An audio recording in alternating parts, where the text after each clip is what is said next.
ફૂલ છત્રપુરાનું આંગણવાડી કેન્દ્ર બદથી બદતર હાલતમાં. આંગણવાડી કેન્દ્રમાં ઉપરની છતના પોપડા પણ પડી રહ્યા છે.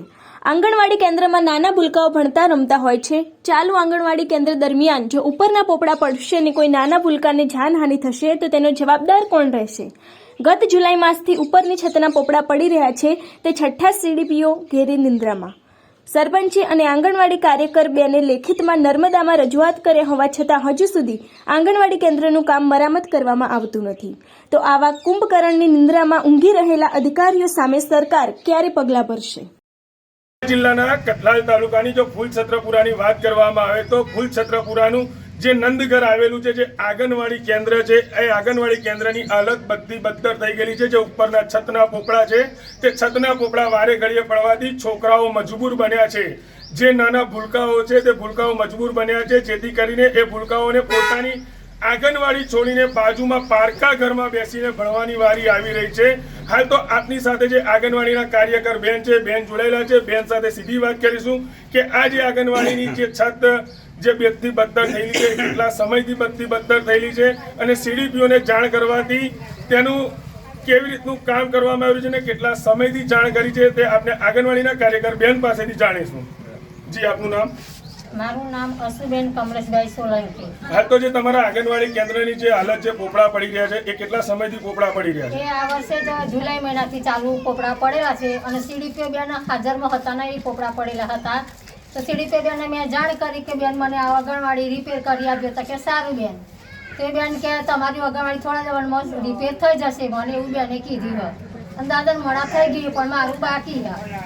એ કે તમારું થઈ જશે. એક દિવસ આવેલો બેન તે કીધું કે થઈ જશે એમ. તો હાલ તો જે નાના ભૂલકાઓને જે પારકા ઘરની અંદર બેસાડીને જે ભણાવો છો તે કોની મંજૂરીથી ભણાવો છો? એ તો ઘર માલિકે પણ મને કહી દીધી હોય તો અમારા ઘેર બાળકો જોડે સુધી આંગણવાડી રિપેર ના થાય ત્યાં સુધી બાળકો અમારા ઘેર તમે બેસાડજો એવું મને કીધું હોય. ઘર માલિકે કીધી હોય અને કરાર પણ કરાયેલો હોય ઘરનો મારા. હાલ તો જે આપની સાથે જે કાર્યકર બેન જોડેલા હતા તેમણે તેવું જણાવ્યું હતું કે હાલ તો જે આ જે છતના જે પોપડા પડવાની જે સ્થિતિ સર્જાઈ રહી છે, જુલાઈ મહિનાથી સ્થિતિ સર્જાઈ રહી છે અને સીડીપીઓ બેન હાજર હતા. તે દિવસ પણ છતનો પોપડો નીચે પડ્યો હતો અને ભૂલકાઓ ભણવા બેઠેલા જ હતા. તે છતાં હજુ સીડીપીઓ બેન ઘેરી નિંદ્રામાં હોય તેવું લાગી રહ્યું છે. ઘોર નિંદ્રામાં જે સીડીપીઓ બેન છે તે ઘોર નિંદ્રામાંથી ક્યારે જાગશે તે હવે જોવું રહ્યું.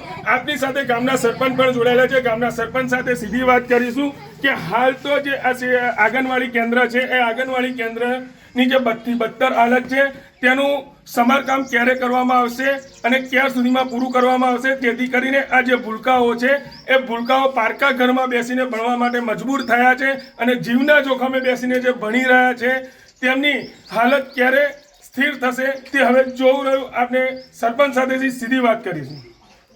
મારું નામ ભરતભાઈ ડાયાભાઈ રાઠોડ. હાલ તો જે આંગણવાડી કેન્દ્રની જે સ્થિતિ છે, જે છતના પોપડા પડી રહ્યા છે, એ બાબતે આપ શું કહેશો? એ અમે ગયા વખતે નર્મદા રિસોર્ટમાં લેખિતમાં આપી હતું અને એનો જે એ આવી ગયું લેખિતમાં, પણ હજુ કશું એમને કર્યું નહીં કામકાજ. નહીં કરવા પાછળનું કારણ શું? કારણ તો હવે કશું મંજૂરી આવી નહીં. તો આ જે નાના ભૂલકાઓ છે જે આંગણવાડીની અંદર બેસીને ભણી રહ્યા છે એમની પર જો પોપડો પડશે, કોઈ નાના ભૂલકાને કંઈ પણ જાનહાનિ થશે તો તેની જવાબદારી કોણ લેશે? સરપંચ તરીકે તમને પૂછું છું. તો પછી જવાબદારી તો આપણે તો લેખિતમાં જે આપવાનું હતી આપી દીધી. અને હાલ તો જે નાના ભૂલકાઓ પારકા ઘરમાં બેસીને ભણી રહ્યા છે એ કોની મંજૂરીથી ભણી રહ્યા છે? એ તો મંજૂરી આપણે બેનની જ છે, આંગણવાડી બેનની.